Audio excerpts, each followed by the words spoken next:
Welcome back to the podcast. I'm very excited to be getting into a topic that has been requested a few times now, but what it is getting leads through Instagram and Facebook, and specifically, how do we do it? Now, is it a myth? Is it something that people are just bluffing about? Is the world's biggest poker game of people saying you can actually generate leads and actually generate inquiries through Instagram and Facebook? Well, it's not. It's a strategy, right? It's something that has to be done properly. If you don't do the strategy right, then it won't happen. Now, let's break this down really easily in this session, guys. We're going to try and keep this to a very efficient podcast and make it as easy to listen to as possible. But what I'm going to do is break down the two sides of Instagram and Facebook specifically. Now, the reason I'm not touching other social media platforms on this is that I'm going with the two mainstream ones that over all of our clients from the businesses doing over $10 million a year to people doing less than $1 million a year. These are the main two that they generate a majority of their revenue from, and a lot of their profitability from is Facebook and Instagram. Now, this is clients in all different industries and any styles of lead generation, okay? Now, let's get into it. What's the difference between the actual social media platform and running paid advertisement? Now, with Earngey Media, we work with many different clients, and one of the main things that we want to focus on is generating our leads through a media funnel, like a paid media funnel where we get paid media started. So we run Facebook ads, we then get the right offer, the right content, we get the right CTA. And when you have those three things correct, then people are inquiring very specifically. So we would use what's called an instant form on Facebook. We set up the instant form, we forward it then to a landing page, and that's when our funnel starts. We get that lead across into a CRM. We get it out of Facebook. Now, the reason why we utilize a CRM, we've partnered with a company called Mattis, and they, if you want to work with them, you can feel free to reach out to us and we'll be able to partner you with them. But they build your CRM for you. They build all of the text messages, the emails, the implementation of around your CRM. It's the efficiency and the automation of being able to control where your leads are up to. If you've ever used a CRM, obviously this is very common knowledge, but if you've never heard of one, then it's a good place to start. But what we want to do is create that funnel. Now, this funnel is the core to generating leads through ads. Now, if you don't have this funnel, you don't have that infrastructure in place, getting leads through social media all of a sudden becomes a lot more labor intensive. Now, there's two sides of it. If you ever read Alex Hormozi's book, I think it was his second book he read about getting more leads, or I'll try and put the title in here somewhere. But one of the last things he speaks about is the time saver. Now, if we're a business owner and we want to grow our time, we need to do tasks that are more time saving. So when we get into social media, at the end of this episode, I'm going to talk about other strategies that allow us to generate leads through social media, but they're all time consuming. So the reason why we do what we do with paid advertisement is it's about bringing time back to our business owners.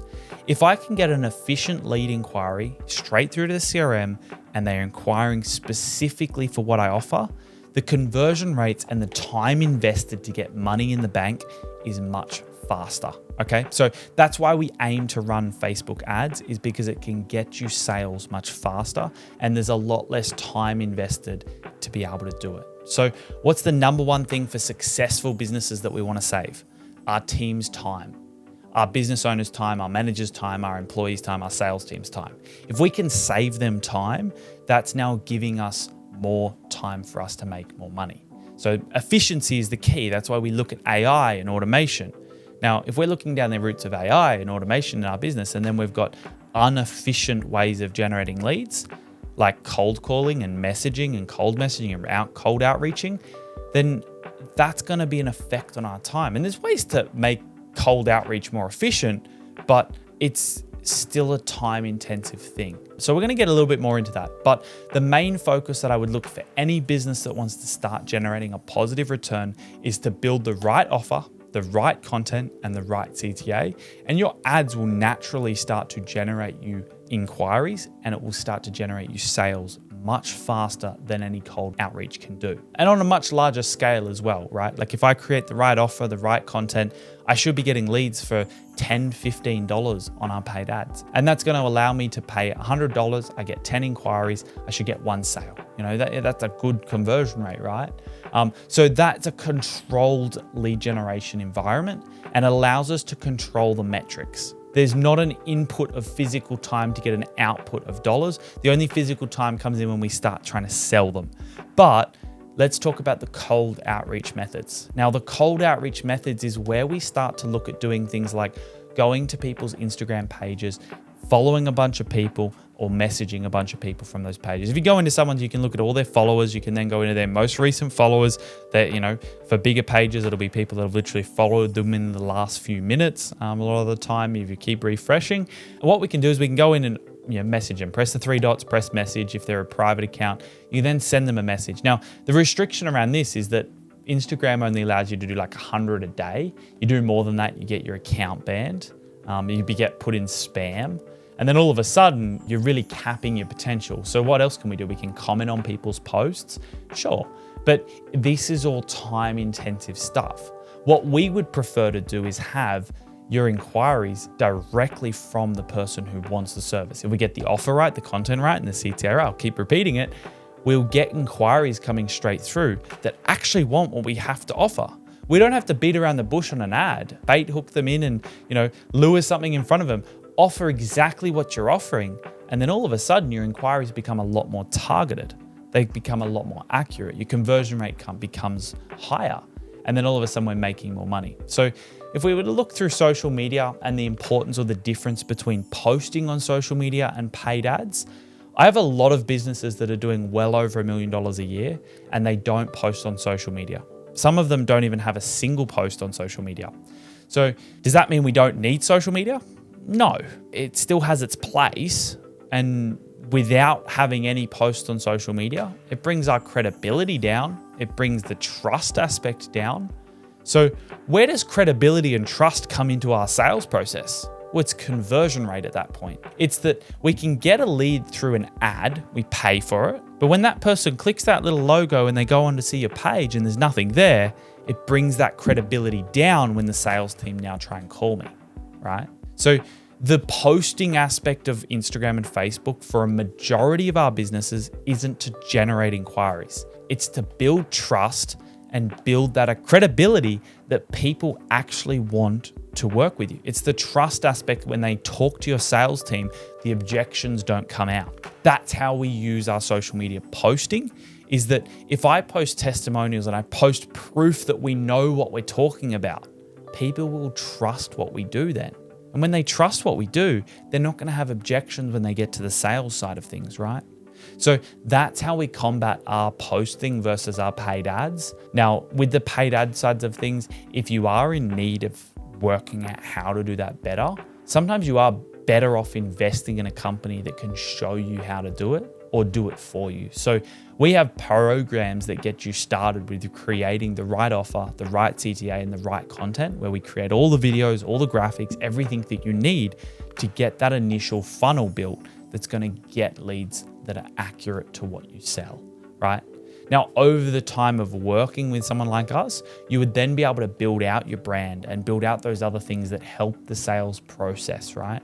Now, one of the key things here that really influences the social media and the Instagram and the Facebook, there's a lot of people that you would see out there that create hundreds and hundreds of videos, and it looks like that's where they get their inquiries from. And a lot of the time, it's not necessarily the truth. Some of the brands we work with have hundreds of thousands of followers on Instagram, on Facebook, great engagement. And they don't get any actual purchases or very little purchases from the actual posts they put out. But they do get purchases from the emails they send, from the ads they're running. Now, a lot of our brands aren't e-commerce. It's not a product that you have on a website that you sell. We do have high ticket products that you can sell from a website, and that also you have a sales team. A lot of the stuff we do is for people that have a sales team that want to sell what they have. You got to get on a sales call, you got to consult, you got to pitch it. That's the kind of clients we create inquiries for, right? So The credibility side from social media is to keep frequently reminding people of the importance of your product, your service, whatever it is you do. And that's the purpose of posting. Now, the ads, it's not going to affect the ads if you post or not. Oh, it will. It's a lie. It's going to affect it in the sense that more people will trust the ad if they check your page and it's got a great following base and a great engagement and a great, sense of content. But if you're just starting out with your digital strategy, you don't need to waste tons of money on creating the perfect page. You need to create and spend more money on getting your ads right, because at the end of the day, with or without the post, you'll start making sales from ads, but you won't start making sales from posting on social media. So I'll say that again, with or without posting on social media, by running ads, you will make sales. But it's not guaranteed that you'll make sales by just posting on social media. So that's the importance of making sure that you build the right strategy and the right framework around your digital strategy and your social media strategy. Instagram has its place. Facebook has its place in your business. For a lot of our clients, it's the first area we start generating leads. Now, why is it the first area we start generating leads? Because it's guaranteed to get results. It's very rare that we don't get leads, we don't get inquiries, and we don't get sales through a Facebook funnel that's been built properly. And if you've tried it before and it hasn't worked, let's look at why that is. Because for most other businesses and industries out there, it's working. And sometimes it takes 3, 4, 5 refinements to get that right. You can have a look at our Google reviews and see that our clients have even said, it took us 3 refinements to get the content to start working before we started getting results. And that's perfectly okay, right? Is that we've got to refine it until it works. If we give up at the first chance we have, then it's never going to work, right? For a majority of people. So it's about then going back to the drawing board every week. We come back and go, what worked, what didn't? And then we refine it even further.